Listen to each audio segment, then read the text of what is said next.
Hey, off-season After Dark fans. Mike Huseman, your host here, and we are back for episode 14.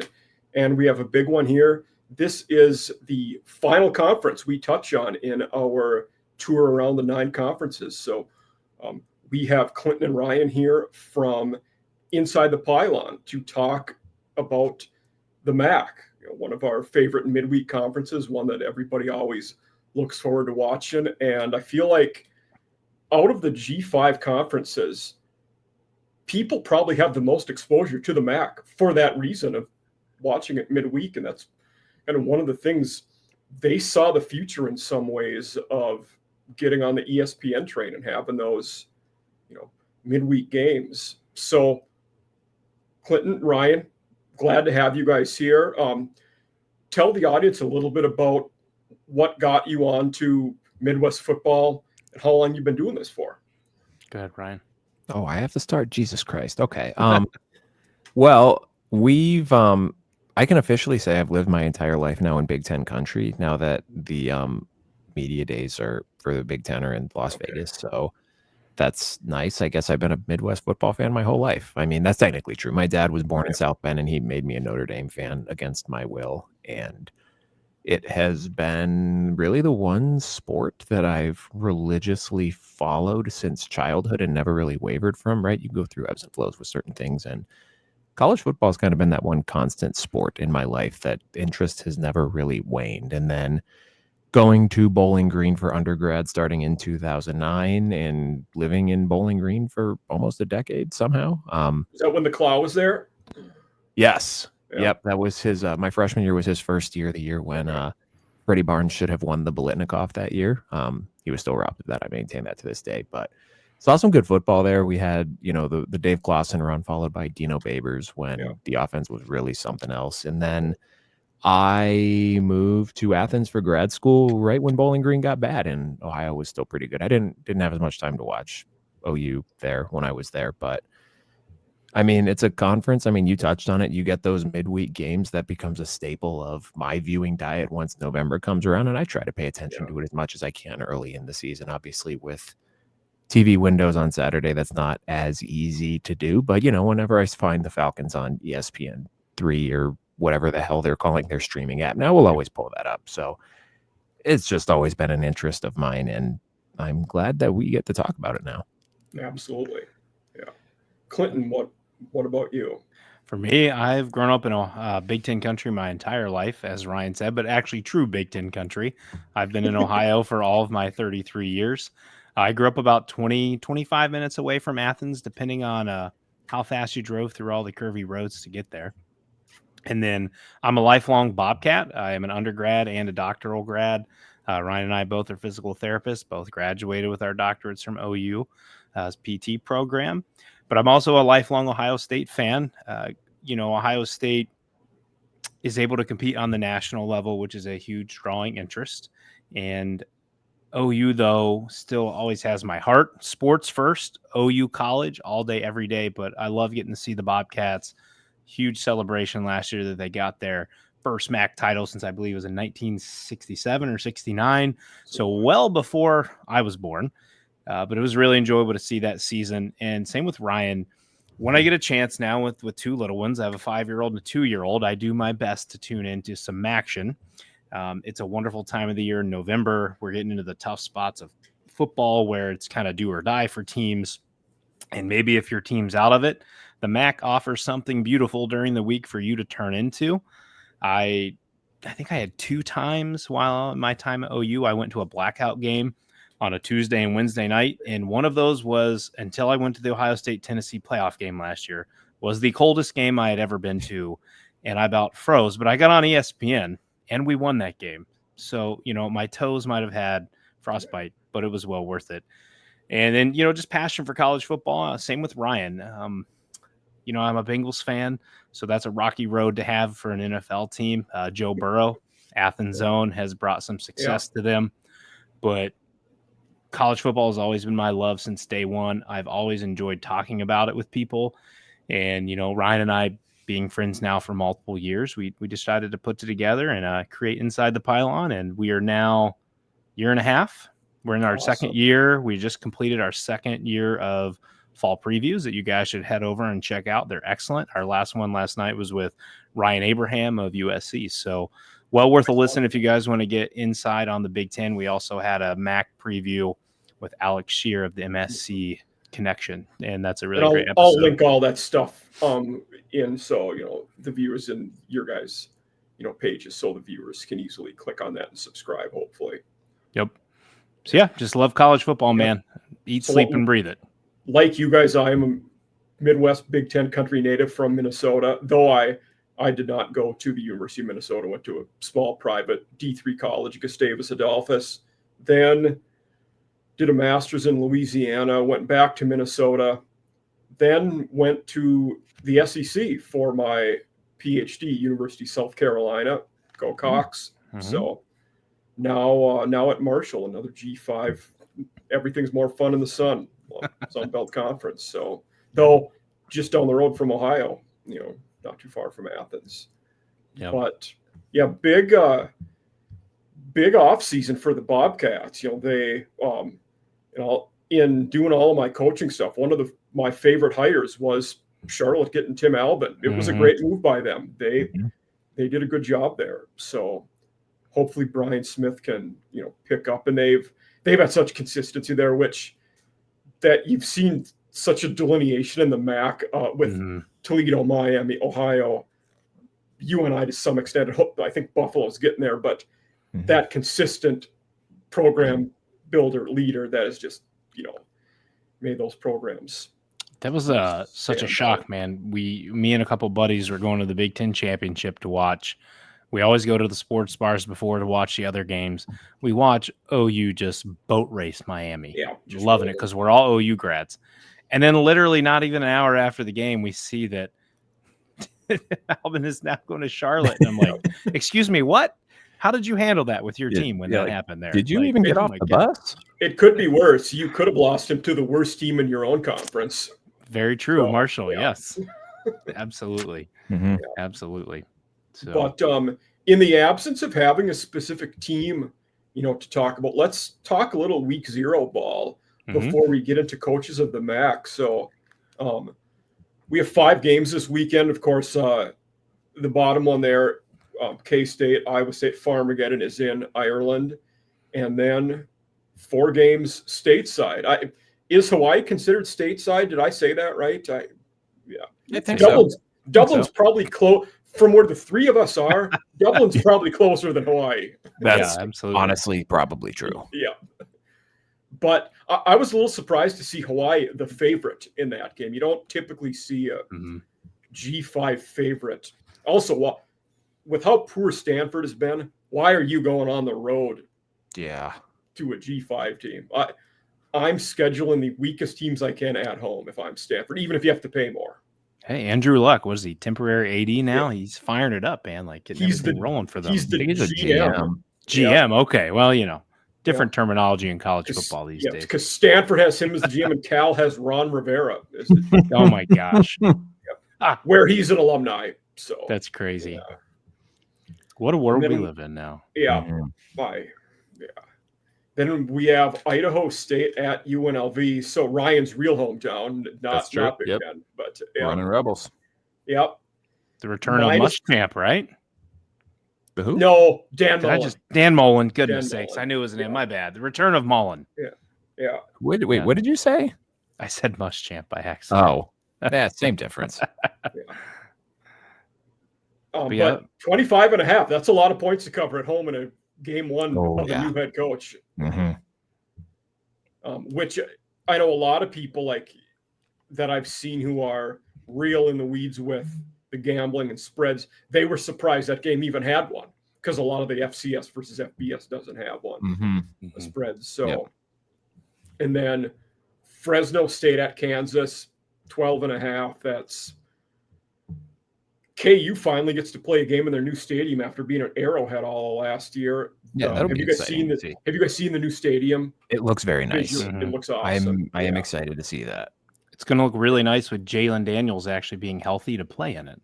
Yeah, sure will. And they'll be an interesting team this year. I mean, Mhm. they lost so many close games last year. Leopold's a heck of a coach, as you guys know well from being in MAC country. Mhm. But then for Fresno, you have Matt Entz as their new head coach, who was an assistant at USC last year, but FCS world beater at North Dakota State before, and Mhm. I think his record was 60-11 in Wow. 5 years there. Yeah, it was wild.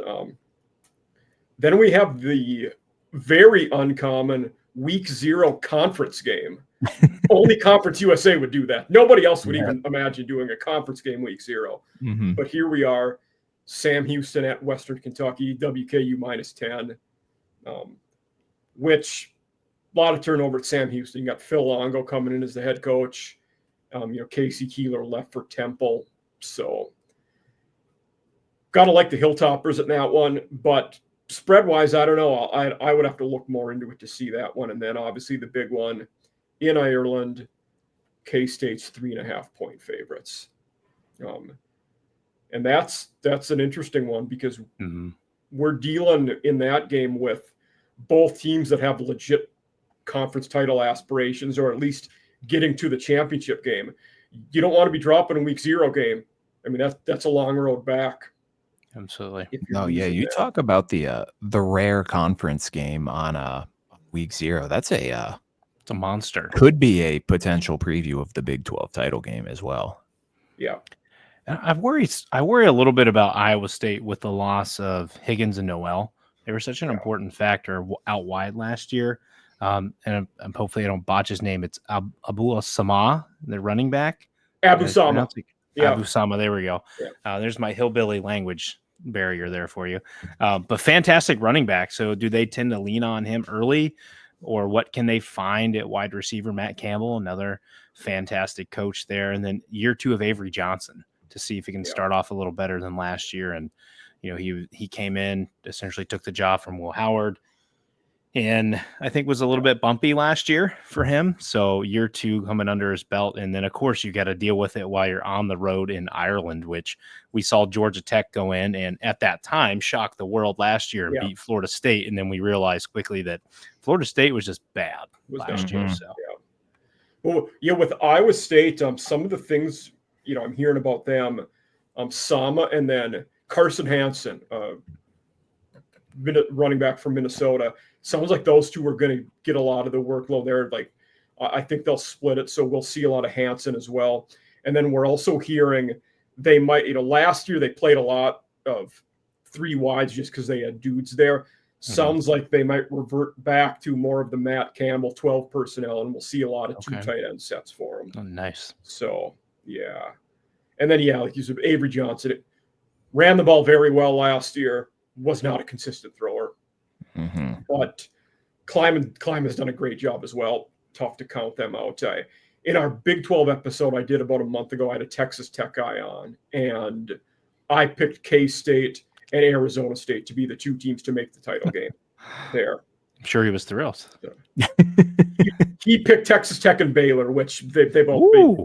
That's by far the most wide open conference. Yes, absolutely. 10 teams in that conference could make it. Yes. I kind of like that matchup. A little out of nowhere, Texas Tech, Baylor. Texas Tech is flaunting that oil money everywhere right now. So it'll be interesting to watch. Starting running back tore his ACL yesterday, too. I saw that. Horrible for him. Him. Yeah, bad news. And then, Taj Brooks moves on to the NFL. You're hoping to replace him with Joyner. And then now, a week or two right before the season is a dagger. Yeah. Any other headlines, things you guys are excited about to see in Week 0 before we move on? Honestly, just football. Absolutely. Like people want to, and by people I mean Clinton, want to talk down Week 0. And you know what, Clinton? You've been clamoring for college football for 9 months. You're really going to turn your nose up at what is a fantastic slate here. Listen, Mike and I talk pre-show. I will do my best to tune in. I will most specifically be tuning into Farmageddon, being the big impact here. But, I'm a loyalist to Week 1, forever it was. The beginning of the season, it's still the beginning of me. It doesn't mean I won't watch the football that's on. But if we really want Week 0 to be a thing, let's just move the season back a week, make Week 0 Week 1, And then it probably benefits the college football schedule anyways by pushing it back a week to help with the Well, playoff scenarios. I So, mean, for sure. You're not but- wrong. Yeah, and whoever named it week 0 was terrible at naming things. That's wasn't our probably agree first on that. first year of week 0, at least to my memory, was it Miami and Florida? And that game was just absolute garbage on both sides of the ball. Was that Felipe Franks was the quarterback for yeah, Florida? That would have It been was the time so frame, bad. It was such a horrible game. We had just moved into our house, and about a month later, we had the big get together for everybody, and that game was on. I'm like, this is the worst college football I've watched between 2 Power 5 opponents ever. This is horrible. What are we doing? Right. Brad Kaya might have been Miami's QB Oh, in that. God. What a Yeah. name. What a throwback. Yep. Yeah, that was Hey, but last year popped, man. Georgia Tech, Florida State was a good one last year. It popped. So it was, yeah. And there were some other, I remember some other week 0 games last year that the odd one I remember was Montana State and New Mexico. I watched that you one had, too. Mendenhall was at New Mexico, and then Montana State came back from 2 or 3 scores down to beat them. Yep. I Mhm. remember that. And then Nevada, who ended up with 3 wins, was beating SMU pretty good. Mhm. SMU claws back to win. They don't lose for 3 months and then go to the playoffs. So Yep. They go on to bench Preston Stone, who is now a Northwestern Wildcat. Yep. So what a turn of events yeah, for him. yeah, but it should be fun week 0 anyway. So Listen, at least week 0, like you get to watch something that matters. As much as I enjoy the NFL, like I can't watch much preseason football, and it's no disrespect to the guys out there. It's just in my head, I know it means something as far as repetitions, right? But there's nothing against the record. So you just hope everybody stays healthy. You watch your clips of your few starters who play. This is meaningful football. This starts something this Saturday. That's where the excitement builds. And like I told one of my buddies last week, and I get about as interested in preseason NFL as I do for the Pro Bowl. Yeah, it's football. I'm not setting the clock around it. Yep. So Absolutely. Got other things to do. Yeah. But one of the staples of our show here, we go through and talk about the coaches of the conference. Mhm. So one thing for the P4 conferences on 3, a lot of big outlets, they do their list for the power ones. But for the G5 conferences, in my writing for Mike Farrell Sports, I did a series I did the rankings for each of the G5 conferences. So these rankings are mine. So if you want to throw a stone at somebody, it is me, and I can take it if you disagree with something. And a few people have. And I will say, and this is very topical to you, Clinton, I can tell. The new coaches that have never been a head coach before, I always default those guys to the bottom, who are 0 and 0's career head coaches. Not that they're Absolutely. not good, but I feel like there's nothing we can compare them to. So There's so much new in the MAC this year, right? You got 6 new coaches coming in. The story is turnover, and it's a big change within there. And then you got the staples kind of at the top that we'll talk about here soon. But it's an interesting year for coaching in the MAC.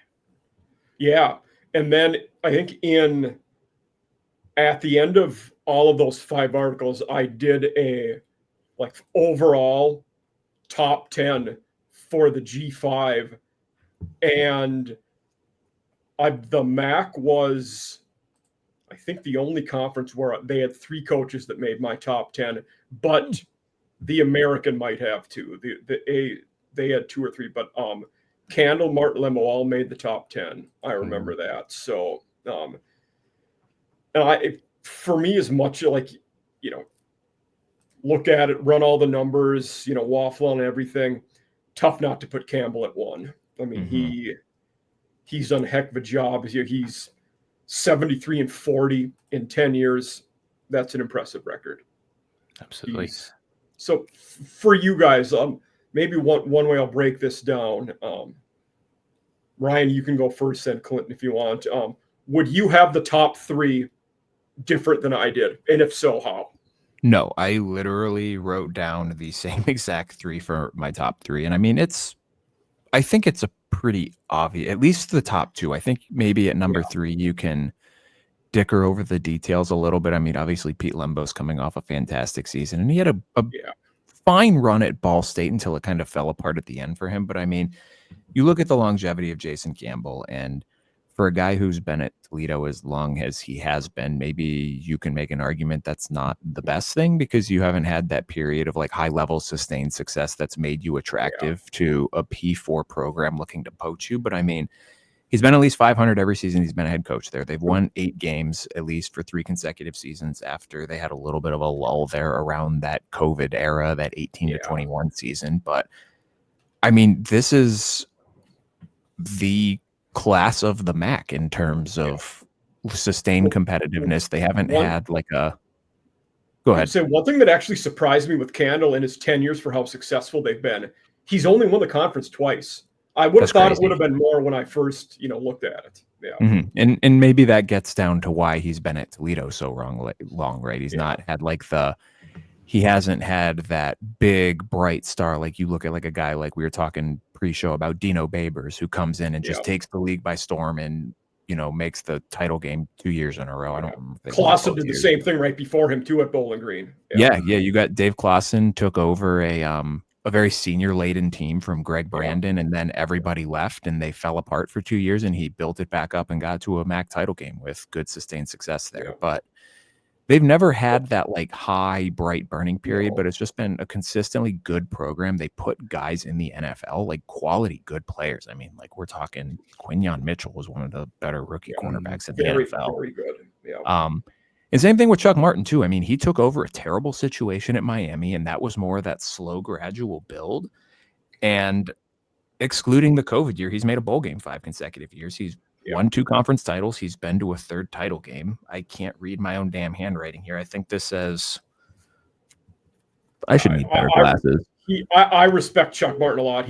He's a heck of a coach. And then what kind of gets glossed under the radar with him, he spent 20 years ago, but he was the head coach at Grand Valley State D2 for 6 years and won 2 national titles, made the semis, made the quarters, and made the title again before bouncing. So, I mean, you're winning at every level, and they were bad when he took over. I mean, the Red Hawks were not in good shape, and he's gotten them to be consistent competitors.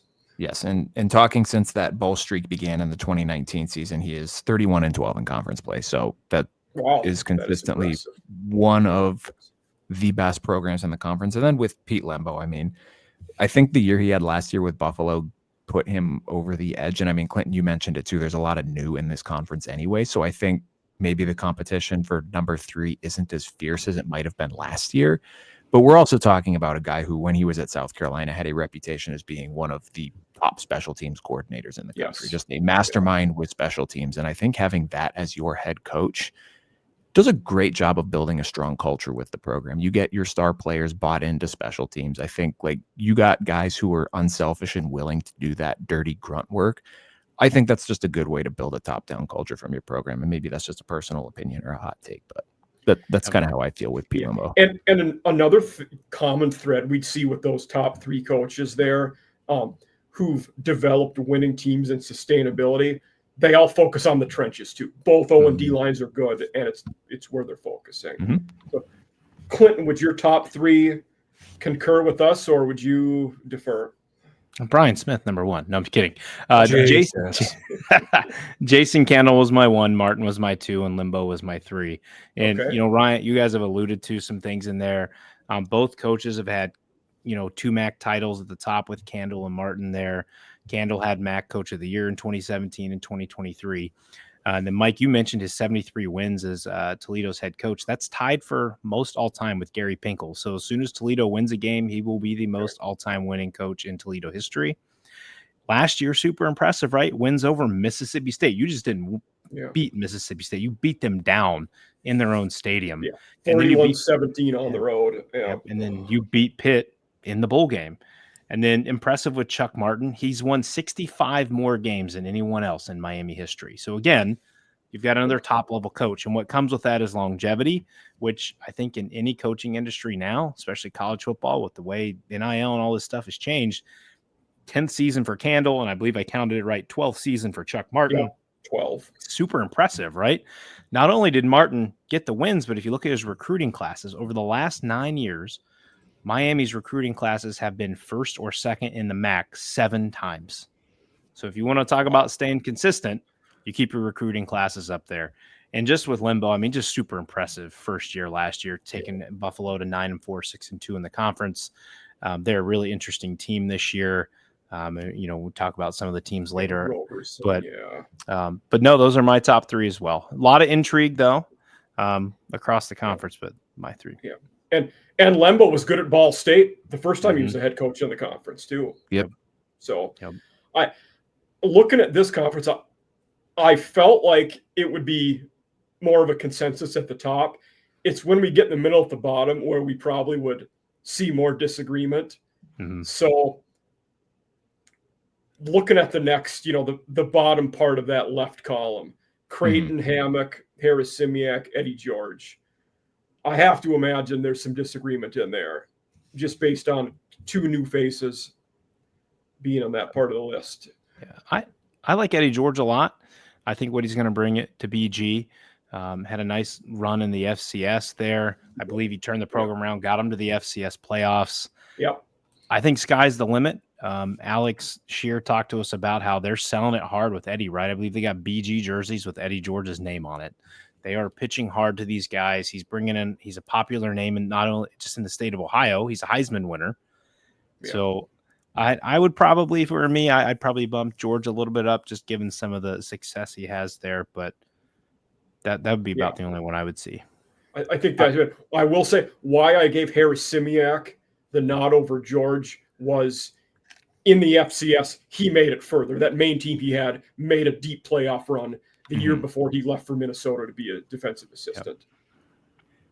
I think that's fair.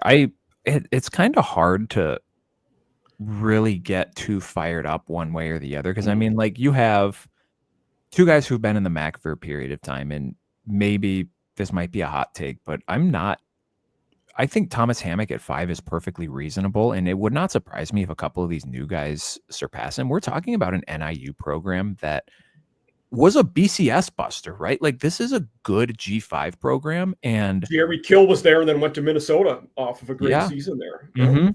Yep. But like, this is a guy who, I mean, they go 8-5 last year, and obviously you beat Notre Dame the year they go to the national title game, and that really boosts your profile. But they were a 500 MAC team last year. They were 5-3 the year before that. And I mean, you had the one really good year in 2021, but outside of that, they've been just a fine MAC program. So I don't know. Weren't they pretty bad the year before their good year too? Yeah, they were 0-6 in the COVID year. They did not win a game. Yeah. And then, I mean, with Chris Creighton, I mean, you have another guy who took over a bad Eastern Michigan team, and it's been a good, slow, gradual build with the high watermark in 2022. But other than that, it's just been fine. You don't have the, big conference title that would make you think that he's on the level of like a Chuck Martin. And maybe if you can argue that given the longevity and the fact he's made a conference title game, he should get a bump over Pete Lembo, but I think he's perfectly fine at 4. And then it's just hard to rank guys who have not been in this conference before. And I mean, if you have your rationale as to why, this guy who was an assistant last year should have an advantage over this guy who was a head coach at a lower level last year, I think that's perfectly fine. And getting too fired up about it is just, I don't see the need to do that. Yeah. And I think Creighton is a heck of a head coach. His overall record there glosses over taking over a bad program and being by far the most successful head coach in their program's history. I mean, when I was looking at it for him, he took him to bowl games in, since 2016, they've made 6 bowl games. Before that, the entire history of the school, they'd been to 2 bowl games. Yeah. Well, like, you take the first 2 years at Eastern off of his record, and he's 500 he's just over 500 overall. Like, his record is significantly impacted by the mess that they were his first 2 years that he inherited. he's only really had one very bad season after those first 2 years. They did have the 1 2-win year, but they were COVID. pretty. It's COVID. Doesn't count. Okay. What about, I don't know if we're ready to move on, but what about Moorhead? I know it's tough because he's at Akron, right? But he took a program that had won, 4 games between the span of 22 and 23, got him to 4-8 last year. They've got this bowl ineligibility now because of grades, but looking at his past, 2018, 2019 at Mississippi State, 14-12. Prior to that, he was 38-13 at Fordham in 2012 through 2015. So, with some of those new coaches coming in, I guess one could rationalize that Moorhead could bump ahead of a couple of them just because he's been in the MAC a little longer, and just he's often regarded as one of the top offensive minds in all of college football. It's unfortunate for him, I guess, that he's kind of stuck in this spot, maybe, but potentially could argue there to move him up a little bit, I guess, would be another thought for me. I think there's a lot to unpack with him. Like he has a career winning record as a head coach, combined with the other places he's been. You had mentioned Fordham and Mississippi State. Won 8 games in his first year at Mississippi State, then went to a bowl game, but finished 6-7 the next year. And since then, obviously, was an assistant at a few big schools. I'm a little surprised he's still there, but you wonder if they knew if we're not going to be good, and because of APR, we're going to be bowl ineligible. Maybe they knew that wasn't the right time to attract another head coach. But I think he's a great offensive guy. He will have a job in football until the day he dies if he wants to, as an assistant coach. I don't know that he's going to turn things around here, though. Do we feel like, are there any, there's so much new, but is there, I was trying to think about this today, is there truly a coach that would be hot seat? Like, is it Carney because he's an interim coach? Like, he'd be the most likely, you can call it a hot seat, but no. I think there's zero chance that Carney keeps the job after this. If they win 4 games, he'll keep the job just because they're by far the worst FBS team in the country. Yeah, the way I worded it with him, like when I wrote it up, he could be a really good coach, but we're not going to know because that roster is so bad this year. Like, we're not going to learn much about him. So, and Drinkle, Smith, both brand new guys. Tell us a little bit about Brian Smith. I think as a program there that's been very consistent for a long time, Smith was the offensive coordinator. What are the Bobcats getting in Brian Smith as their new head coach?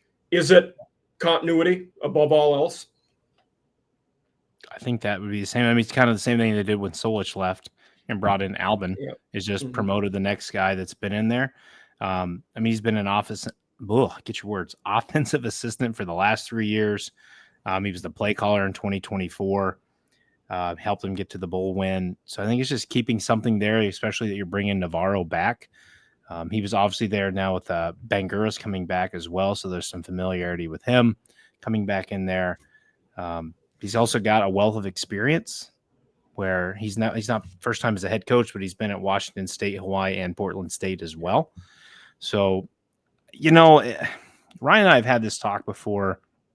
How attractive truly is the MAC to someone coming to, right? Like, I don't know if it's the money. Ryan, I think, has a little better insight to this than me, but like, could OU have found somebody outside of there really to pull, even if they wanted to, or was this just a safe, secure hire to move within to, as you said, to keep the continuity with the team? Yeah. And if Bowling Green, you could say they pulled from outside, but you're pulling from the FCS.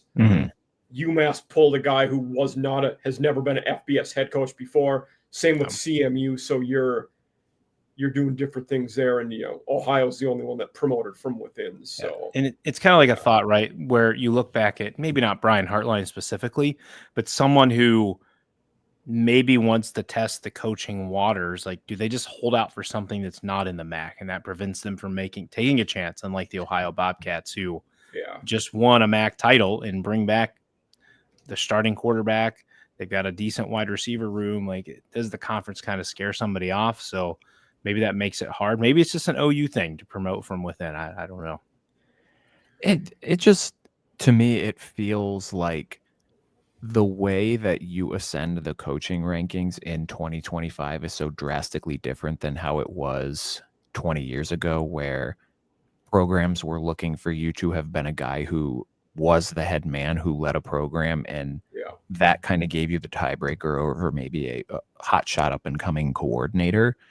Now it feels, especially as the financial disparity between the Power Four and the Group of Five continues to widen, it feels more so now like, and I mean, we saw this with Sean Lewis, right? Like, it feels like programs want to bring in a guy who has experience at the P4 and has that behind the scenes knowledge of, maybe you're not running the program, but you see how it's run, and you know kind of like the ins and outs and the politics and the fundraising and the stuff that goes on with that, because it's way different doing that at a place like even Colorado, no disrespect to them overall, right? Like a lower P4 team traditionally, as opposed to even like a place like Ohio, where they're traditionally one of the better G5 teams, right? Like just the financials are so different, and how you run that program is so different. How you run Ohio University is not even close to the same way that you are running Colorado or Arizona State or Arizona, you know, these Power Four programs, but not, I mean, maybe Arizona State doesn't belong in this same conversation given they made the playoff last year, but these mid-tier Power Four programs where you still have these financials that are on a completely different stratosphere. Absolutely. And I think because of that financial disparity, we might see the dynamic that has popped up a bit in the past couple of years of G5 teams kicking the tires on older, experienced veterans who otherwise may have not gotten another opportunity, like Derek Mason at Middle Tennessee State. Bronco Mendenhall went to New Mexico and then, then moved on to Utah State, as some of those examples. Butch Jones at Arkansas State, we're because I think that experience and know-how of how it can work at that level is valuable to the G5 schools.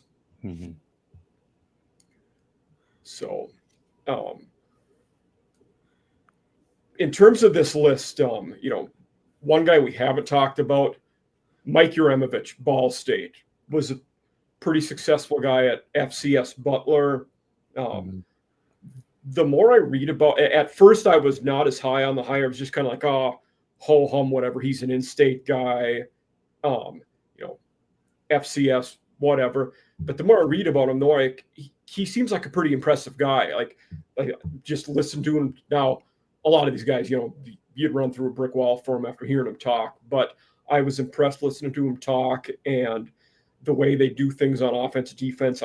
I think he could be all right there. And the Mike New era really went sour. I mean, they haven't had a winning season in 6 or 7 years. So what can you guys tell me about Yuremovich at Ball State? Go ahead. Go ahead. I mean, not so much with Ball State, but he's had success in the past, right? And I mean, they say success is a relative term. He was 33-45 at St. Francis. Like, I don't know how much you deem that success. That's a below 500 record, but I don't know a ton about St. Francis, to be honest. And then he was Kent State last year is about all I know. They did, yes. He was 23-11 at Butler from 22 to 24. He's been in the MAC before. He had a little stint of time with Northern Illinois in 2012, and then again from 16 to 2018. They've been 7-17 over the last 2 years, and Ryan likes to often say this: when the ceiling is the floor, you feel like you got to go up, right? So he brings MAC experience. He has some winning experience in his past.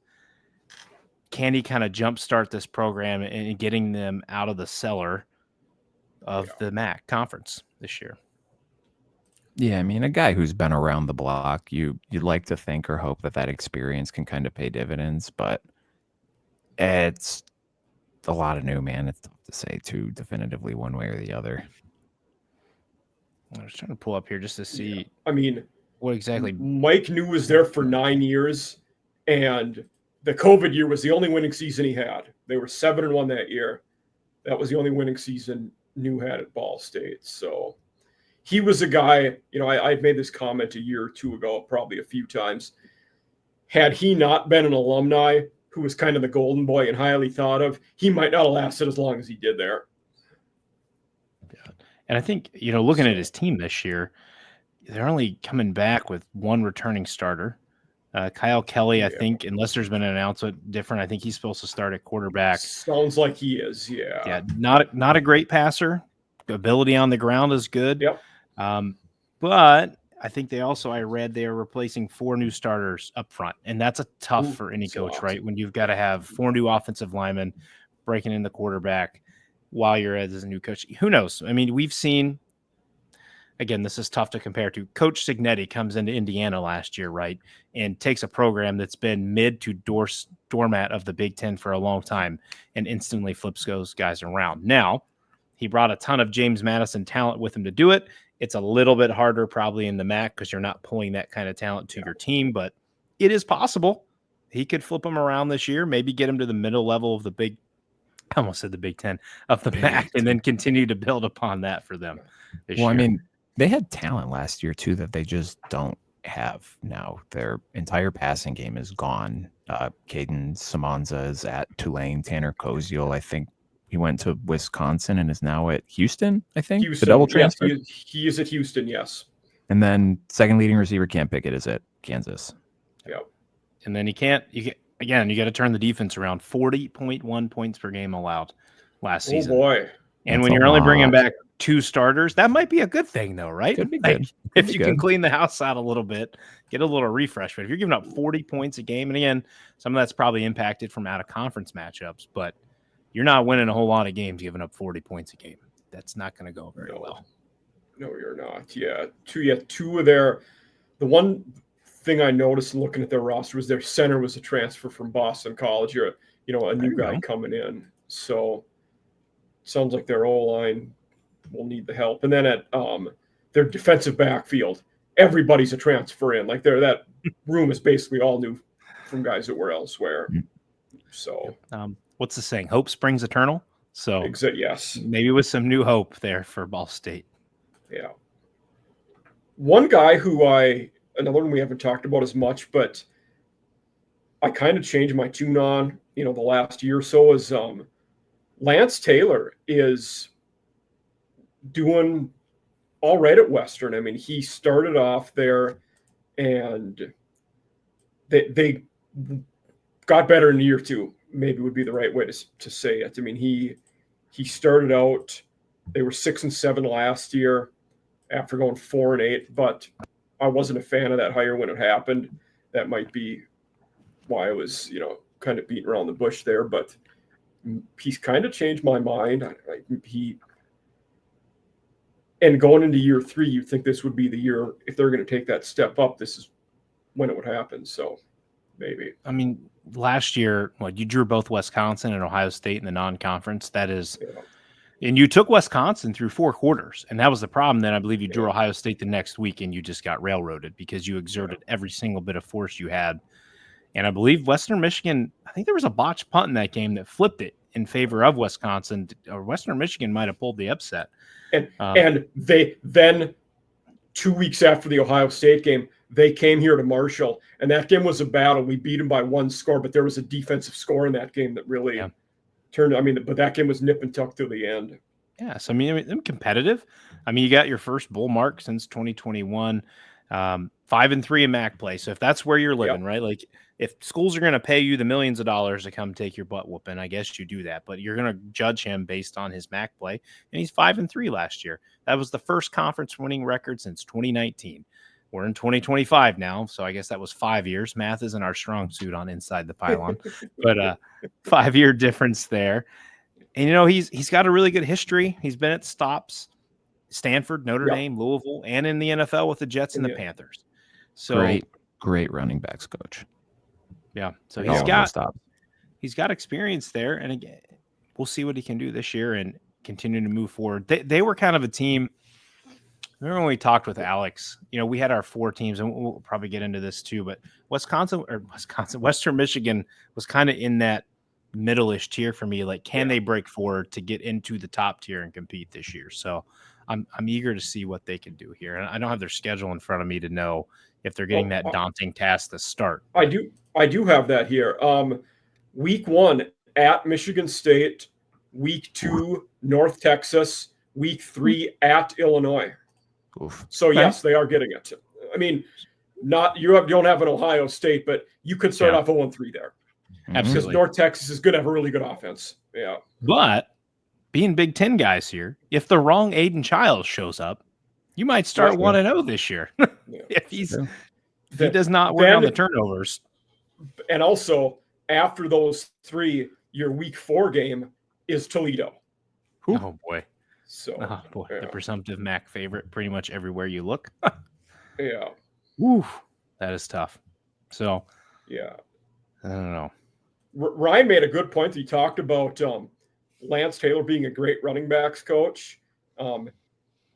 He was the college running backs coach of both Christian McCaffrey and Bryce Love at Stanford. So, I mean, it doesn't get much more impressive than that. I mean, that's a pretty elite company to have. Had Kyron Williams at Notre Dame too.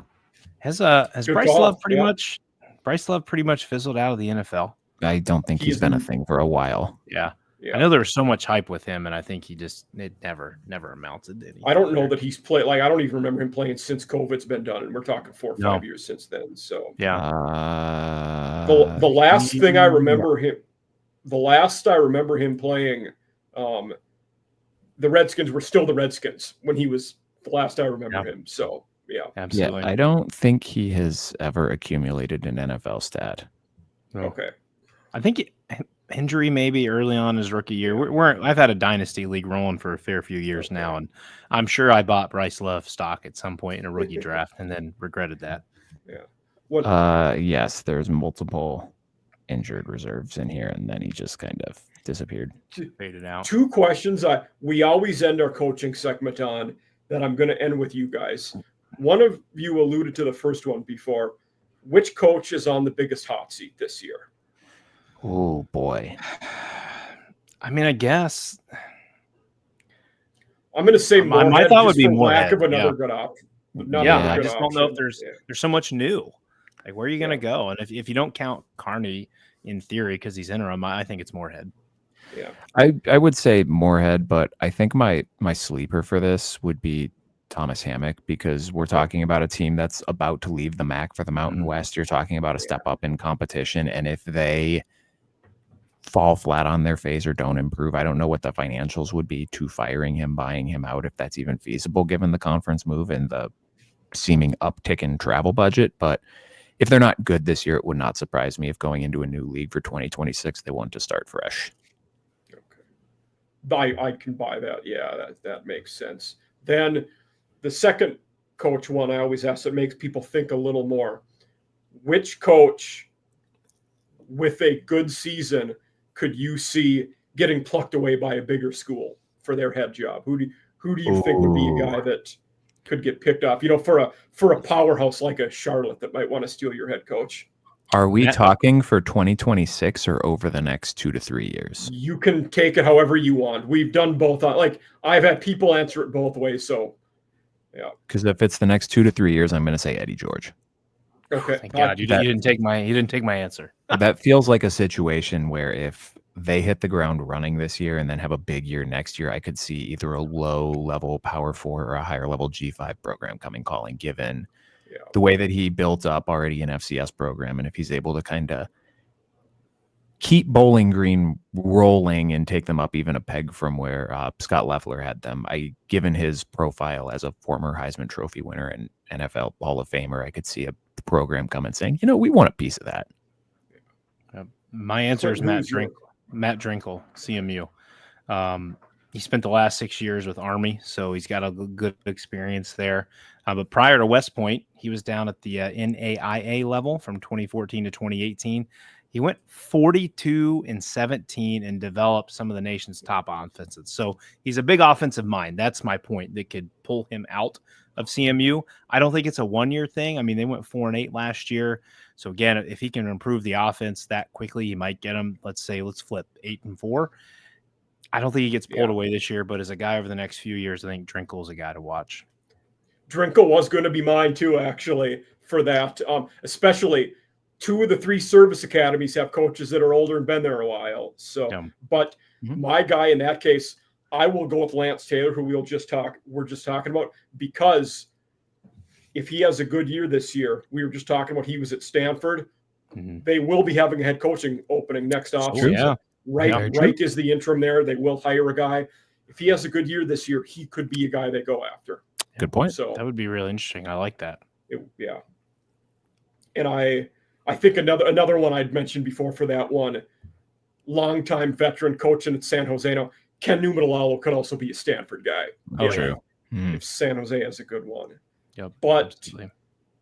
Great answers. Now we'll move on to QBs of the MAC. This list is not mine. I got this one from Athlon, but look at number 1, baby. Yep. The one thing I tried to, like, I took their list and then tried to cross-check to make sure all these guys are indeed going to win the job. But yeah, are there any of these, like Noah Kim, I know is in a battle. I would imagine, I mean, I know nothing about Devin Cargman and how that battle's going, if it indeed is a battle. But what do you guys think about this list? Do you guys want to know how insanely unpredictable the quarterback situation in the Mid-American Conference is going to be this year after those top 3? There were 11 quarterbacks in the MAC last year who threw 10-plus touchdown passes, and only 3 of those players returned for this year. The rest of them have either gone pro. So the 3, all right, so we'll go down the list here. So Caden Somoza, Ball State, led the MAC with 25. He's now at Tulane. Tucker Gleason had 24. He's back. Brett Gabbard had 21. He is, I don't know if he's on an NFL roster, but he's graduated. He might be in that UFL or that summer league. I would not be surprised by that. CJ Ogbonna at Buffalo had 19. He is gone. He's graduated. Connor Bazelak, who just played in an NFL preseason game at Bowling Green, had 18. He is gone. Hayden Wolf from Western Michigan, 18. He is gone. Ben Finley had 16. He is one of the 3 who are back. Cole Snyder from Eastern had 15. He is gone. Tommy Ulatowski from Kent State, he had 15. He's now at Kennesaw. Parker Navarro, he's back. Ethan Hampton from NIU, he had, I think, 10 or 11. He is now at Illinois. Nobody else in the MAC had more than 10 touchdown passes. So Daquan Finn on that list, he should be right where he is. He was the MAC Player of the Year 2 years ago at Toledo after a failed stint at Baylor that probably wasn't entirely his fault due to injury, and I just don't know that was a great fit. He's now back. Offensively, it was an awful fit. Kind of surprised me. Yeah. But I think those top 3 are perfectly, that's where it should be. And I mean, Ben Finley as the lone other returning quarterback in the MAC deserves to be there just based on that. But after that, I think that is anybody's guess. And you could tell me that any of those other 8 guys finished the year at number 5 on this list, and I would just say I'd buy that. Yeah. Like a guy we had mentioned before, if Kyle Kelly does on the ground what he can and is an adequate thrower, he could be 5th. Like, that's how much fluidity there is in this list. Yeah. I find it impressive just for Finley to be 4. He was also my number 4 in a program. Now, I know he has Moorhead, but Akron has not been great. He threw for 2,604 yards. He had 16 TDs to only 9 picks, and he was 5th in the MAC in yards per game, averaging 217 yards per game. He also, I believe he finished 2nd in the MAC with 8 completions of 40-plus yards last year. And I believe that was 2nd to Tucker Gleason of Toledo. So pretty impressive company to hold there. And as you know, I'm reading through Athlon's list earlier today and then trying to compile a list for my own of at least the top 4 to 5 guys. I had a hard time not putting anybody above Finley just for his returning experience there, and then paired with Moorhead. But I think the top 3 are spot on. Parker Navarro's dual threat ability is just absolutely elite. I mean, last year he had, if I can do math real quick, almost 3,500 total yards just for himself. And 18 and 13 makes 31 total touchdowns. That is insane. Yeah. If he's going to lead OU back to the MAC title again, though, he's going to have to cut down on the interceptions. He had 11 picks last year. And he led the MAC in total offense per game and yards per play. So I think Navarro, very deserving of 1. I agree with you and Ryan on Finn at 2. Such great experience in the MAC. And they say if you can't beat them, join them. So when Finn was with Toledo, I believe they lost to Miami. He left and went to Baylor, and now he's coming back to join Miami. And he is very close. I think under 200 yards away from 2,000 career rushing yards. So an impressive piece there for Miami. Yeah, I think my list was I had Finn 1, Gleason 2, Navarro 3, and maybe that's a bias that I have against guys who are primarily runners instead of throwers. But I think for Navarro, I'd like to see him be a little bit better of a thrower of the football. And I am a little skeeved out that Coleman Owen is not with Ohio this year, who was basically the only guy he threw to last year. Yep. But I think in a conference like the MAC, you can get away with a little bit of not being as a precise passer. And if, your athletes are a little different on defense. So the way Navarro made his hay last year was utilizing his legs. So I agree with Ryan. He needs to develop a little more as a passer, but he might be able to skate by once you survive those first 3 games in some manner and then get into your MAC play schedule there. Yeah. And some of these guys, a lot of them who are in that middle or lower part, we've seen them at other schools. I mean, Pine, Roberson, Joey Labas. We've seen these guys at power conference schools where they just never became the guy and were never really that close to winning the job either. So can you guys help me out here? Was it Roberson when he was at Penn State? Was that the year he took over? Clifford got hurt at Iowa. Was that Roberson that came in the game? Am I remembering that correctly? I think so. Because he's in like his 7th or 8th year of eligibility. So because that would have been timeline. If that was 2021. He was a pre-COVID guy. He was Yeah. So that was definitely him. Yeah. Yeah, he went 7 of 21 for 34 yards and 2 picks. That was the name that intrigued me a ton, right? Like he threw for 2,075 yards, 12 TDs for UConn in 23. Went to Kansas State last year, backed up.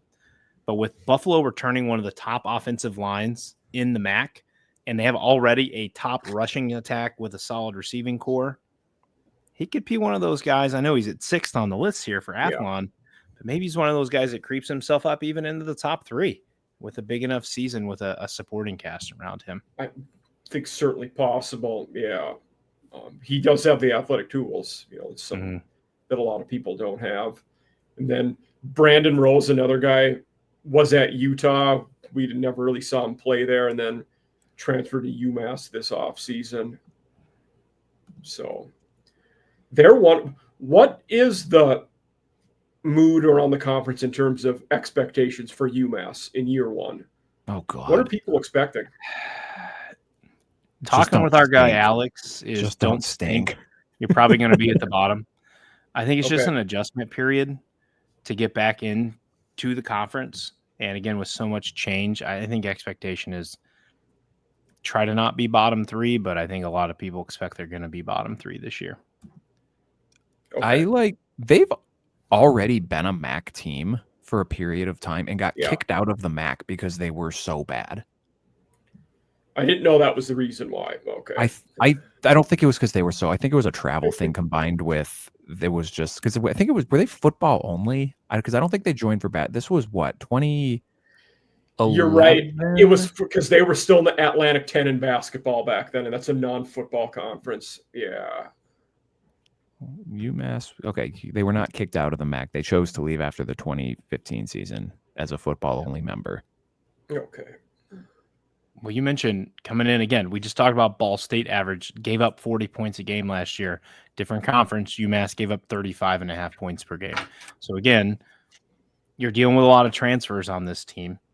And, they've kind of had a hard time finding success since 2021. They're 7-41, and no season's had more than 4 victories.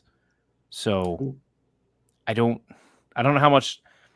We've had some interaction with some UMass people on Twitter. They're very nice, and it's a beautiful area of the country up there. I don't know how much it's going to sell you on getting a successful year 1 in the MAC, but I certainly think they're a team to watch. If you get excited about UMass basketball, I've seen some good UMass basketball stuff in my history, so maybe that brings some good to them. So, okay, they officially left the MAC because they were offered full membership and declined, and per the agreement, if they did not accept full membership, they would have to leave in 2 years. So that's why they left. What can you guys? So, out of all of the 130 plus FBS quarterbacks, Devin Cardman and then the guy at Delaware are the two that I know the least about. Do either of you know any more about Devin Cardman than I do? Not a thing. Okay. You honestly could have made that name up, and Okay. I would not know any better. Fair. That tells me a lot. Yeah. He has sick hair. Okay. I got a little data for you. Data for you. He started the first 4 games in 2024. Season ended with a hip injury. He managed to throw for 432 yards and 3 scores last year in that limited time frame. He's at 1,085 career passing yards, 8 scores, 5 picks. That's about all I got on him. Okay. Yeah. Statistically, so Clinton, and you were talking about Cardman. You were talking about Cardman, right?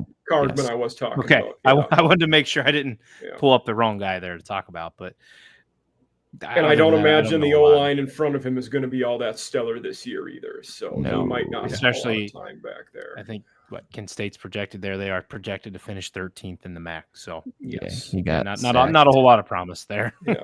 He got sacked 5 times in their season opener at Pitt. In his injury, he was carted off after he got hit while throwing in that Penn State game last year. Okay. Yeah. To your point, Mike, the offensive line has 1 returning starter. So that's not ideal. Not exactly a point you want to be at. No. They're going to struggle. They that FCS game might be the only shot they have at a win, to be honest. Yeah. That would be a repeat of back-to-back 1-win seasons? They went 1. No, they were none. They were 0-12 last year. Oh my goodness. Because they lost to St. Francis in their only FCS game. That's right. Yeah, a team who won 3 games in the FCS, and that was one of them. My apologies. 1-23 over the last 2 seasons. There we go. I knew they had one in there somewhere. Kenny Birds, what were you doing? Oh goodness, the poor Golden Flashes. Yeah, but before we get to the teams, we were talking about that a bit. We always do one, kind of abbreviated section for our college fantasy football viewers out there, which we have a decent amount of, and I play. In terms of college fantasy football, who are some MAC sleepers that, or under the radar guys that you think our audience should be aware of or know of? I have 2 kind of that one of which I just think is solid, and the other one I wanted to ask your name about because he's popped up a little bit more lately. But Trey Cornice, running back at CMU. I think Central's going to run the ball more, and Cornice is a pretty solid player. And then the other one is CC Ezram, tight end from Toledo, who was, recently was on the freak list, which came out a couple days ago. And he's 6'7", athletic as can be, at Toledo, as I said, for those people out there. But do you guys know much about Ezram? Have you heard much about him? He's a monster. What, he's 6'7", 242? Yep. That's yeah. I mean, he doesn't have a whole lot of stats to go on. Last year, 1 reception, 27 yards. But yeah, I mean, when you say sleeper, are you comparing relative to like just in the G5, or sleeper compared to like this is a guy you could target if you're playing college fantasy with everyone mixed in? And the reason I ask is Ryan and I are in a college fantasy league, and we just do Power 4 plus Notre Dame.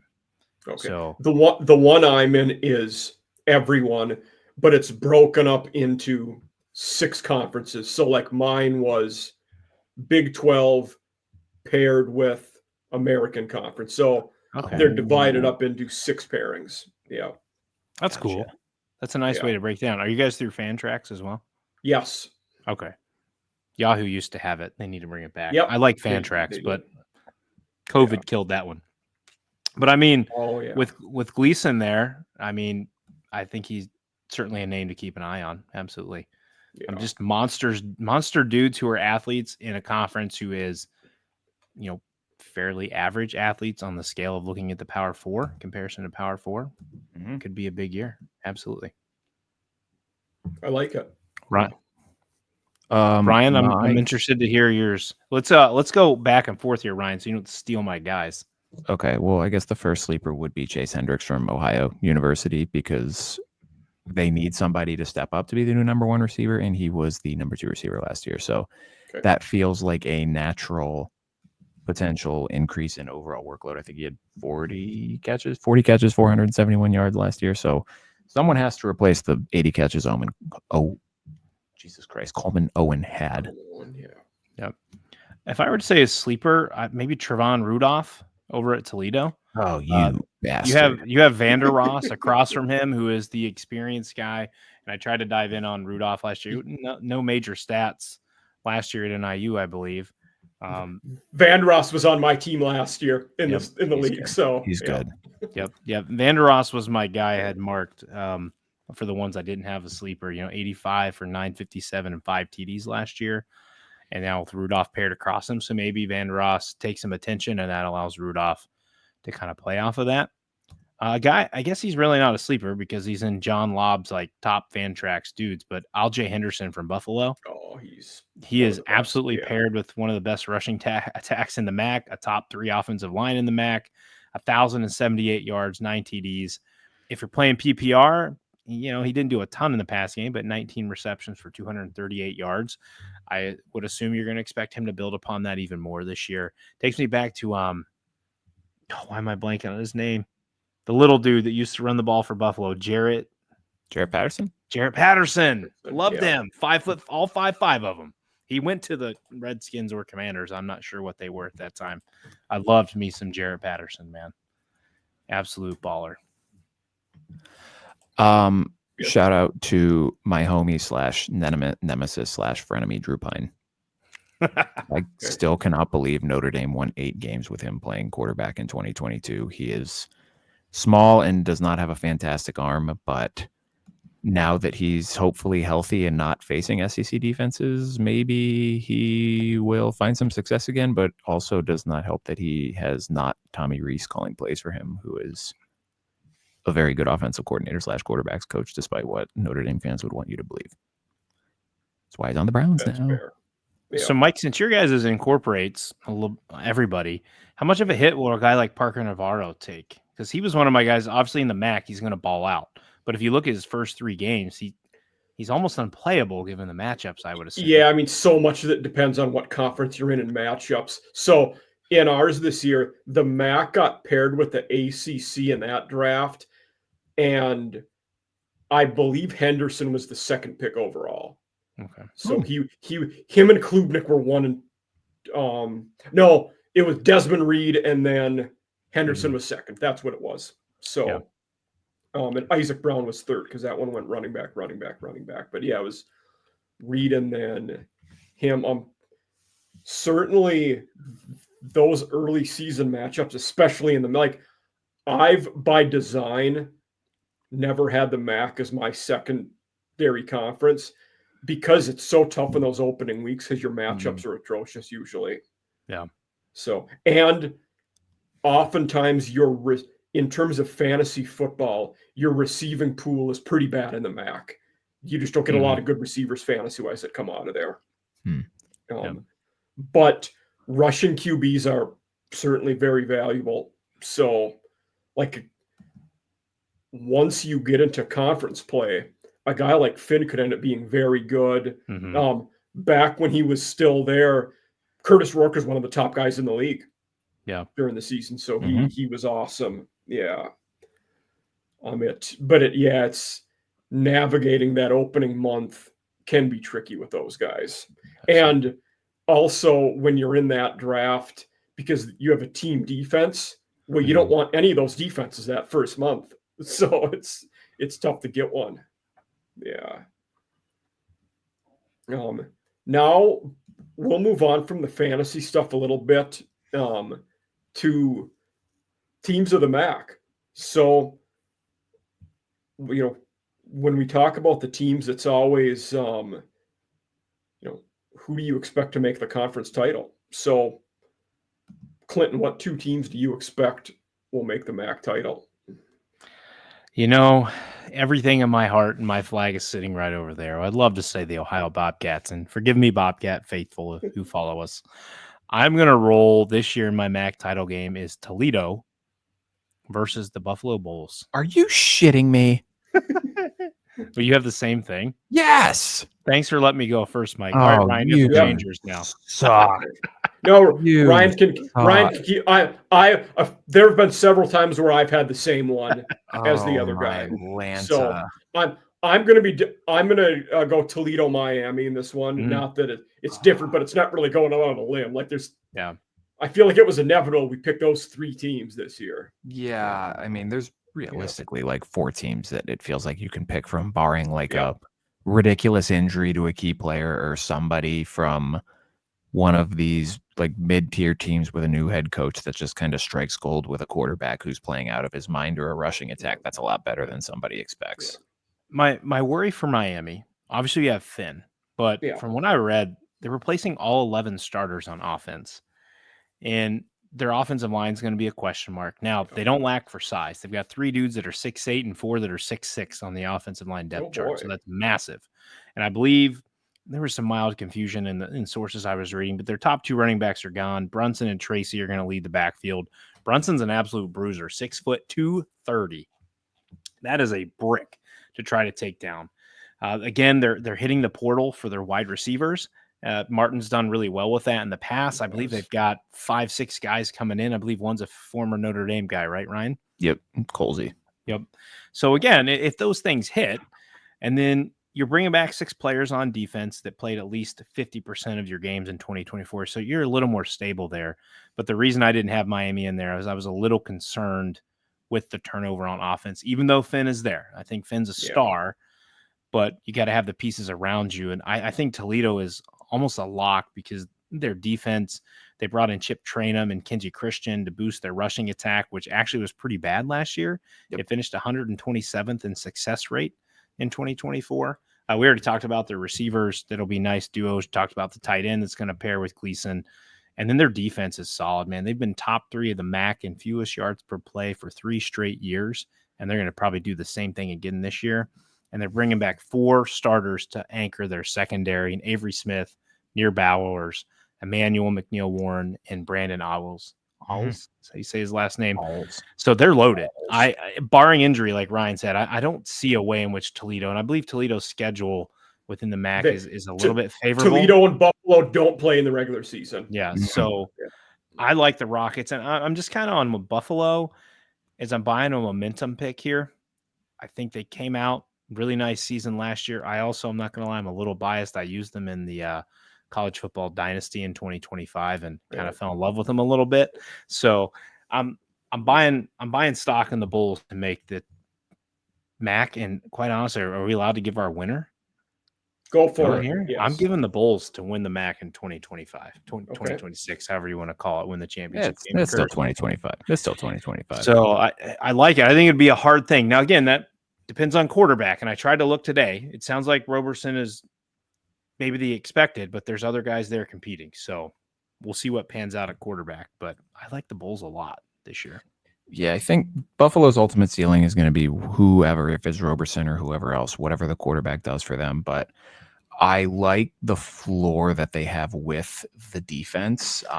Red Murdoch, probably the best player in the MAC, probably the best player in the MAC. And even though they lose Sean Dolock, Deion Crawford is a good co-pilot at the linebacker position. So they should still be good there. Should be stout on the defensive line and in the defensive backfield as well. We already talked about Aljae Henderson. They have a good wide receiver out wide as well in Victor Snow. So you have a playmaker out wide. You have a playmaker in the backfield. If the quarterback can just be good with that combination in the defense, that should get you to Detroit for the MAC title game. And I agree with you guys. I feel like Toledo's the lock here. I think I don't want to say I'm like wishy-washy on my Buffalo pick, but if there is, I'm less confident in their ability to make it that far, just given the potential uncertainty at the quarterback position, particularly when we're talking relative to Miami and Ohio, who should be very, very good at quarterback. But Toledo, I mean, top to bottom, offense, defense, they're top dog, I think, in the MAC this year, and I would be surprised if they did not make it to Detroit. Kobe Stewart also for Buffalo on the defense. Another name to watch there. Yeah. This one, Ryan, I'll let you pick first. Another one. Prediction, MAC Offensive Player of the Year. Ooh, MAC Offensive Player of the Year. I feel like it'd be kind of a cop-out to take DeQuan Finn. So I'm going to go Parker Navarro. I'm going to say Parker Navarro gets it. I think he improved a little bit as a passer. Did I steal yours, Clinton? I think you have the baseline as a rusher. When you're talking about a guy who rushed for 1,000 yards and 18 touchdowns last year, especially if early in the season you're not too sure what you have at wide receiver. And I mean, you get Sia Bangura back in the backfield after he had a little residency at Minnesota for last year. He was really good for them the 2 years prior. I think he has a chance to become the program's all-time leading rusher this year. Clinton, if you know better than me, you can correct me if I'm wrong. I think he's like 7th, maybe. I could be making that up. Mm-hmm. Yeah, another strong season, certainly. But yes, I'm going to go Navarro. I mean, I think with Tucker Gleason certainly has the potential to do so. I think that is just too much of a relatively star-studded offense for Toledo for him to kind of stand out. I think there's a little bit more of an opportunity for Navarro, given that the narrative around that program, even though it applies a little bit more to the defense and the offense, is they got rated by the portal again. And if they have a good year and enter in contention for the MAC title game, Parker Navarro is going to be a big reason why. So my overall choice would be Navarro, but if I want to be a little different, I was going to go Gleason. Gleason would be my 2, and to be different than Ryan, I'd say Gleason again. Stars all around him, which should only boost his numbers. You know, you're right in the fact that could make it a little harder for attention, but if he's got the studs, he's going to put up the numbers. He had 364 yards himself. That's not 1,000. That's not Parker Navarro, but he also had 7 rushing TDs last year as well. And, you know, he led the MAC, I believe, in passing last year. Returning MAC quarterbacks in passing. So to be different, I'll go Gleason, but my overall pick is Navarro. Okay, Clinton. 13th. He's 13th in program history in yards and 10th in touchdowns. Okay. And if I'm going to be different, I will say if your guys' scenario comes true where the Buffalo Bulls make it that far, I'll go Henderson as offensive player of the year. I like that pick. Absolutely. And Clinton, you will get to lead us off for defensive player of the year. Oh, Red Murdoch. Yeah, I think that's a cop out. It has to be. He's too good not to take him. I mean, he's had 150 tackles last year and was second on the team, and now he's kind of that. He's going to be that go-to guy on defense. I would be shocked if it was not him, barring injury, of course. Yeah, absolutely. Yeah. I mean, he's just so solid, and like I've heard you guys mention, the floor so many times. The floor with him is so high. Oh yeah, that it's just going to be there. Yeah. Now, this can be MAC or not. Who will the G5 representative in the playoffs be? I think Tulane has been mine with this. Boise's a good one. Yeah. I think mine would be Boise. I like Tulane a lot. Tuning into the Solid Verbal most recently, it kind of backed me off my Tulane pick or thought and put me on a little more to Boise. It seems again like a cop out. You're picking the same team, but they're just so loaded with talent. It hurts not having Genty back this year, but maybe that makes the team better overall because at least offensively, they don't have him just to rely on all the time. And Madsen was better than a lot of people thought last year too, number-wise. Like he was good. And Tulane has a tough non-con schedule. And when you get into the G5 teams, those non-con losses matter a lot more. That's true. Yeah. I'm not on the Boise train. I think last year they got a pretty significant benefit by getting Oregon early in the season before they had their offensive line figured out. And they kind of rode the momentum of all season getting to say, well, we played Oregon close and look at how good Oregon is right now. You get Notre Dame first weekend of October at Notre Dame Stadium. The Notre Dame offense should be figured out by then. And I have a hard time seeing how Boise State's going to score against that defense. I think they're going to get their ass kicked in that game. And that's the type of, I mean, we saw it last year with both Navy and Army, right? Like there was some buzz on them as potential G5 teams, and then Notre Dame came in and absolutely eviscerated them. And that pretty much was the end of it. So I just wonder if that game gets a little out of hand, if that takes some steam off of Boise, or if they're a program that's just been so good for so long that maybe they can withstand that. I do like the Tulane pick. I mean, you get 3 P4 teams in the non-con, which can potentially be problematic. But I mean, one of them's Northwestern. You get them at home. You get Duke at home as well. And that's a interesting revenge spot for them with Darian Mensah now being the Blue Devils starting quarterback. I mean, as long as you don't Duke's going to be good again, and they won 9 games last year. Yeah. So I mean, if you somehow start that 3-0 and then you don't get embarrassed by Ole Miss, you're sitting pretty at Yeah. that point. Like you were talking about Boise rolled the of we played Oregon tough. Tulane could be like that. It could be, well, we played Ole Miss tough. That Yeah, for realistically sure. could happen this year. Especially if you Yeah. get to say we beat Duke and Northwestern as well. That's a lot of ammo on your schedule. I mean, I don't think we should sleep on Toledo though. Kentucky's in a little bit of a weird situation with their program right now. You beat them to start the year, and the rest of your non-con is pretty manageable. You got WKU, Morgan State, and at Washington State. You should win those games. And I mean, we talked about their MAC schedule. It's not super difficult. You have Akron and Kent State on here, probably the two worst teams in the conference. You do have to go to Miami, but that could be a nice little relatively speaking, nice resume boosting win. I mean, I don't think you really have to squint too hard to see how Toledo goes 12-0. And they're another one of those G5 programs that's been so consistently good for so long. I think they're one of the teams that'll get a little bit more of the benefit of the doubt relative to if we get some other program. UNLV would be like an example of that, right? Where you wouldn't get it, Yes, I wouldn't say don't sleep on Buffalo. I mean, you draw Minnesota at Minnesota week 1. True. If they're everything we think they can be, that we just talked about, they beat Minnesota week 1. You're getting St. Francis.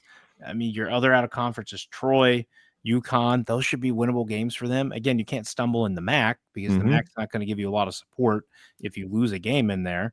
I almost said UNLV, then I remembered Alex Orji is their starting quarterback, and I said, never mind. No chance. I would be surprised if Buffalo wins at Minnesota. Just looking at whether it be season opener or like bowl games, when PJ Fleck has a long time to prepare, he almost always wins those games. Yeah. So I think that'll be a tough one for Buffalo. The one caveat last year, though, UNC, they started extremely slow. Now, the difference is Lindsey's been in the system, whereas Brosmer walked in from the FCS and had to play. Darius Taylor, I don't believe, played in that game. He was out week 1. So, again, his health is key. But yeah, I mean, again, it's not going to happen. But if the Ohio Bobcats somehow clipped 2 of their 3, West Virginia and Rutgers, they don't get completely murdered by Ohio State, and they went out in the MAC, they got 2 Power 4 wins there to boost them. Again, I guess it all depends on how everybody else shakes out. How does Boise look in games? Like, do they have so one or much two of it is losses? dependent on the other teams too. And Liberty's a team who will have a shot to go undefeated. CUSA's not good, and their non-con schedule's not that difficult this year. But I think JMU's probably the best team in the Sun Belt, and Liberty plays them. So we might learn a lot about those two teams. I think it's week 4, but Liberty will be a team who will have a shot. But coming out of CUSA, you probably have to go undefeated or at worst 11-1. Yep. Yeah. So we'll I like it though. Yeah, that's we always do the G5 team in the playoff. It's exciting. It is. Oh, it's awesome. Yeah. We always end the show with what I call, a hot take or a under the radar, whatever, take you after this college football season. Clinton, what's yours for this year? Oh man, I was contemplating saving this one. I'm between 2. And I think the hotter hot take would be the fact that everybody is on Penn State this year, and I am not. Okay. They have followed the Ohio State-Michigan path in bringing everyone back. And if you look at a lot of preseason predictions for the playoff, and if you're following other podcasts, it's like Penn State, Clemson, Penn State, Texas, somewhere along those lines. Again, too many people are forgetting about Georgia, forgetting about what Oregon maybe does. I think James Franklin does get a win over a team of similar or better talent this year. I think they beat Oregon in their regular season game. I do not think they beat Ohio State and Columbus. That would likely set up a Penn State-Ohio State rematch in the Big Ten championship. I'll even give you the Big Ten title. I don't think they're making the national championship. And the reason to me that that's a hot take is I think Penn State is natty or bust this year. You bring back all those guys for a reason. I think they get clipped in the semifinal, or again, the draw is different this year if you get that first round bye and how the seeding comes out. But if they get the first round bye, I think they could get clipped there. They get a team that's already played a game, It has some momentum. They've sat and they've waited. It's in James Franklin's head, man. You can see it. When he's in a big game, late game, he tightens up. And I think it could cost them. And I don't think Penn State's winning the Natty. I don't even have them. Gosh. I won't go too far to say I don't have them in the net. Ryan and I's college football prediction episode is coming up, but I think Penn State falls short of people's expectations this year. Okay. Ryan, what's your take? So last year we had 7 teams from the Big Ten and the SEC who made the playoff. Count those off. That was Texas, Tennessee, Georgia in the SEC, then Penn State, Ohio State, Oregon, and Indiana in the Big Ten. I think 4 of those 7 teams missed the playoff this year. I won't say which 4. I have an idea, but I have to save that for Thursday. So to go off this, I don't know, this one's really hot. Last year, 4 Big Ten teams made it. I think only 3 Big Ten teams make the playoff this year. Yeah, that's where I'm at as well. I think Ohio State, Penn State, Oregon make it. I don't think a 4th Big Ten team makes it. Conversely, I think 4 SEC teams make it, and only 3 did last year. Yeah, that's where I'm at. I have Oregon and Penn State making the playoff. I will not tell you, Clinton, my 3rd team until Thursday. Okay. It's not Ohio State. That's fair. You all can chime in. Ohio State is not missing the playoffs. It's not going to happen. The 4 I had. So I had a Texas A&M 9-3, Clinton. 9-3 weeks ago. The 4 out of the SEC that I had were LSU, Alabama, Texas, and Ole Miss. Wow, I like that. Yeah, Georgia missing. Yeah, I'm not as sold on Stockton as a lot of people. No, but that was another one takes me back to the Solid Verbal when they did their SEC preview, and then they had why am I blanking on his name? The guy that does Pick 6 previews. I know. Anyways, he came on and talked about it, and he was previously off Georgia, and he goes, I went back through that lineup, and the amount of 5 stars that are just loaded across that Georgia defensive line, defense, what the offensive line size, like their offensive line has underperformed the past 2 years. They've got all the experience now that they're putting together. You're right. The big thing is Stockton. I don't believe in Gunnar Stockton at all. I don't even know who their backup quarterback is to give them a shot if they need one. I don't think Stockton is like the second coming of Stetson Bennett. I think that could be their Achilles heel. But, man, it's hard when Kirby Smart is pissed off to bet against that man to come out of nowhere. And again, Bama, too, pairing Grubb back with DeBoer. I think that could be a huge step up for them this year. So, and they're another team that's talented all over the field. Both of them. I like that. That would be a fun scenario, though. Ole Miss and LSU. That would hurt Ryan's Notre Dame hard to see Brian Kelly in there, but we might get a Brian Kelly Notre Dame matchup. That would be phenomenal. That would be amazing. Yeah. I don't think I can accurately explain to you how much more money I would pay for the playoff tickets than I did last year to see LSU play at South Bend in December and to see Brian Kelly lose. That would be pretty crazy, man. That would be pretty crazy. I think they're going to be salty this year. The fact that the SEC episode I had a Mississippi State guy on just because nobody talks about him because everybody thinks, and he agreed, and he's realistic with where they're at. His hot take was LSU wins the national title. Wow. Yeah. All right. I think Nussmeier had a bit of a turnover problem last year, so we'll see how much that changes. Yeah. But they addressed the defense. I believe Perkins is back and healthy, right? Yeah. And so can you utilize him in the way he needs to be utilized? I know they were popping him around a little bit, and you just got. They were trying to drop him back into too much. Let him rush the passer. It wasn't good. Yeah. Let him do what he did his freshman year and let him go eat. Yeah. So that could be interesting. Who do you have week 1 between LSU Clemson then? You have LSU winning? I'm probably this is no spread, just like head to head. I'm probably going to lean Clemson at home. Yeah, I do too. Yeah. I'm pretty high on Clemson this year. I am too. Yeah. We have our playoff prediction episode, I think, coming up next Monday, and I need to get to work on that. Okay. I got to figure out who I'm going to have against that's not Penn State in the Natty now that I kind of spoke that out there. So that's a tough one. Yeah. Absolutely. Yeah. But that's all we have for tonight. Off-season After Dark fans. Again, Clinton, Ryan, thank you for being here. Everybody out there, you should go find them at Inside the Pylon. Again, I'll put all of their contacts in. They'll be tagging all this stuff, so you'll be able to easily locate all of their material. But guys, thank you for being here. It was a great episode. Absolutely. Thank you for Mike. having Thanks us. for having us. Absolutely.